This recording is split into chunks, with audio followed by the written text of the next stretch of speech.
Nëse ne themi që bordet e kullimit duhet hapin nga ato kanalet, ky është një problem tjetër pastaj, dhe këtu është Ministria e Bujqësisë.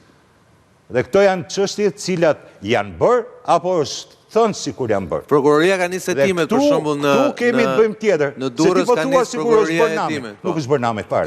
Okej. Absolutisht. Okej. Dakor? Më fal, mund të bëj një ndryrje tani? Ja ku kemi këtë situatë.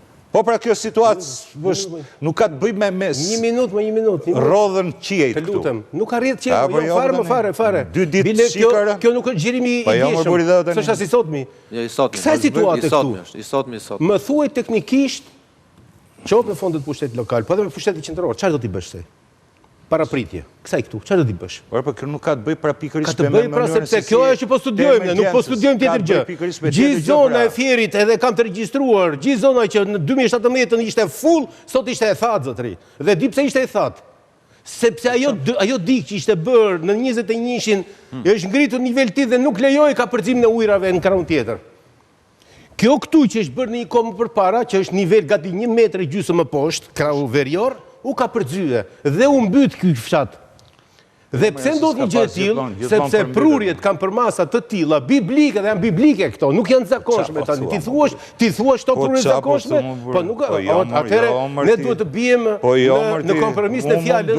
Po, ngjarja është kanali Kullus është problemi këtu. Këtu është kanali Kullus këtu. Po këtu po thuhet për autostradë. E di që do të dali ujë në autostradë. Kush thot në autostradë? Këtë vajtur Kush thot në autostradë? Po mirë, prandaj po të nuk thash fare, unë po shoh vinë e trenit, e cila është projektuar. E shikon atë vinë trenit se po je vinë e trenit këtu. Përse është ngritur niveli i urës së dytë, i urës së re mbi këtë nivel? Sepse kur është projektuar dhe unë kam qenë grupin e projektimit që ta dishte, ta asaj Kurudhe, një nga analizat që ne kemi bërë ka qenë prurja e madhe çdo vinte dhe hapësira e dritës duhet vendosej për ta lënë të lirë, për të mos e ngritur nivelin për përmbytje. E kjo nuk u mor parasysh në këtë autostradë që është bërë tani, që është bërë dam, që është bërë prit zotëri. Dhe shko bizedo me fshatarët e zonës atje do thonë, gabimi i madh kjo urë këtu, duhet me do e mos të hapet në shumë hapësira dhe ki parasysh, para 4 vjetësh, 5 vjetë mos gaboj, u bë një përmbytje e madhe të City Parku. Përmbytje madhe. Pse ndodhi e përmbytje? Ndodhi sepse gjithë autostrada kishte vendosur bloqe beton dhe ishin përprit. Shko sot, i hoqin ato. Pse? Sepse në mënyrë artificiale, me qëllimin e mirë, atë keq nuk e di, po të mirë po e quajnë në këtë rast, ne bëjmë ndërtime të cilat e cënojnë raportin. Pra po vjen kjo unë, pra që nuk janë përmasa biblike, pra. Këtu është elementi njerëzor, i cili nuk i ka për mirë punë. Kur projektojmë me koeficient risku, që marri bibliken, dhe kjo është biblike, në pëlqen, kjo është biblike. Qa për biblike? Okej. Pation të si e mendo. Okej. Së pari, faleminderit për fjallën. Përmbytja është një gjë fizike, nuk është një fatkeqësi natyrore. Dhe është do përmbytje duhet ta konsiderojmë fatkeqësi natyrore. Unë fatkeqësi natyrore do të konceptoja e do të thoja janë ato që kanë ndodhur në Shtetet Bashkuara të Amerikës. Kur kemi fluturimin e shtëpive, prishjen e infrastrukturës kritike, pra këto e quhen fatkeqësi natyrore. Kjo është si përmbytja e një shtëpie. Kur përmbytet një shtëpi? O ke lënë çezmën hap, o ka një tub që të çar, e njëjta gjë është edhe për shtëpinë tonë të përbashkët këtë vend.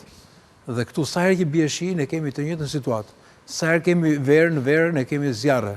Pra me luftë me zjarret në verë bëjmë fajtor ato zjarrvënësit dhe në dimër kemi përmbytje, sa herë bie shi dhe këtu duhet bëjmë fajtor pushtetin lokal. Dhe është një përgjegjësi shumë e madhe, sepse ka të bëjë me menaxhimin. Dikur, mirë, Vjosa është një lumë i egër, pas ka dalë nga shtrati dhe pas ka bërë namin. Po në Durrës, çfarë doli nga shtrati? S'ka dalë gjë Durrësi sa herë bie shi, po e njëjta situatë. Nëse ne nuk do arrijmë të menaxhojmë ujërat, po jam marrim Hollandën, Hollanda është në nivelin e ujit, a përmbytet Hollanda? Në nivelin e ujit është, ai kanë zgjidhur problemin, a mund ta zgjidhim dhe ne? Kanë infrastrukturën nga ngritur stil funksionale. Kosto e përmbytjes. Kjo është e thjeshtë. Kosto e përmbytjes. Ne kemi ngritur satelit, që në mes satelitit bëjmë edhe kalkulimin sa janë dëmet apo jo. Pra duhet të ngresh satelitin. Duhet të ngresh satelitin për të caktuar dëmet. Pra harxojmë 6 milionë euro në ajër që të paguajmë sa do dëme kanë shkaktuar poshtë. Jo, ne duhet merrem me parandalimin. Dhe kur themi lumi, okej, është një lum i egër dhe është një lum i gjerë. ka rrjedhje të shpejta që vinë nga malet. Problemi është, a ka ndërhyrje në lumë, për shembull rastet e shpërdorimit të ndërhyrjeve për inertët apo jo. Çdo të thotë ndërhyrje inerte, krimi i gropave, prishja e strukturës natyrale të lumit, gjitha këta ke dëmtuar sistemin. Dhe nëse ne do marrim masa, do të thotë të ndalohet me ligje të ndaluar, faktikisht edhe i përdorin, i shfrytëzojnë lumet apo jo. Ose për shembull shkarkimet e tecave të privatëve, a ndodh që i shkarkojnë në mënyrë të pakontrolluar, a mund të kemi probleme edhe nga ata? Pra, unë vetë kam tre linja ku duhet vej përgjegjësinë. Është pushteti qendror, pushteti lokal, që merret me kanalet kulluese, me menaxhimin e ujërave e tjerë, është qeverisja e vendit, e cila sigurisht ka emergjencat, ka mënyrën se si mund të paranderojë, po edhe të ndërhyjë për të zgjidhur problemet e emergjencave, dhe pastaj janë edhe privatët, të cilët her pas here s'kan lënë lumë pa e përdorur për të përdorur hidrocentrale. Sa efekte kanë ato?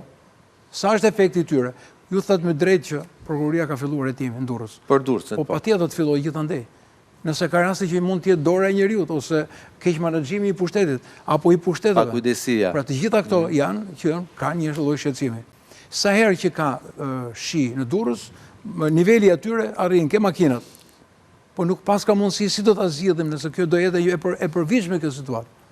Prandaj përgjegjësia duhet të fillojë që nga pushteti lokal duhet të mbështetet me financa. A ka qenë shumë problematika zona e Lezhës?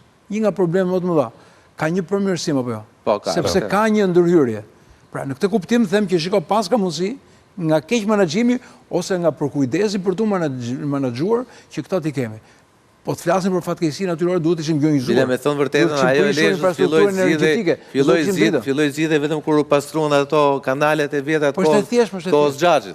Po mjaftoi që u pastruan ato kanale dhe situata filloi të shqetësohej. Pra, ajo që më shqetëson mua Fation është fakti që nëse dikur kemi patur një institut ndërtimi, një institut të rrugëve, pra këto institutet që ne na dukeshin, po këto punonin, këto planifikonin. Përndeshin inxhinieria. Edhe disa prej autostradave që janë ndërtuar sot janë projektuara që në kohë të atërshme. Unaza e madhe e Tiranës, projektuara që në kohë të atërshme. Këta inxhinierët, studiusit, ku janë sot? Ku është shteti që ta parashikoj një gjë, ta parashikoj se ta bështojmë? Vetëm një gjë ta mbyll. Vetëm një gjë. Bile ka ndodhur edhe një gjë tjetër, që stacioni meteorologjik i Përmetit, i cili parashikon edhe prurjet dhe shikon matjet e vjosës e tjerë dhe që jep mbi bazën atyre prurjeve ti e merr vesh se kur do të vi. Dhe për i ditë duhet ajo, është mbyllur. Është merr. Unë vjet kam bërë luftë që ajo të mos mbyllej, tani marr vesh që e ka mbyllur. Dhe ky është paradoks, po. A kupton? Është paradoks, praktikisht prurja filloi që me Maliaj. Po patjetër nuk fillon me Maliaj, më tani më se po tani, lutem, mund të diskutoj diçka? Po. Tani, njërë që mërsistojmë parim. Meqe, po e të fjallë për një të rënë në kryet detyrës, për një punojës të bashkisë së Durrës. Dhe aty ku mbajt, sot pas dite, dhe një protest dhe ku disa dhjetra protestues tentuan të hynë në zyrat e bashkisë. Do flasim të për këtë mirë pas publicitetit.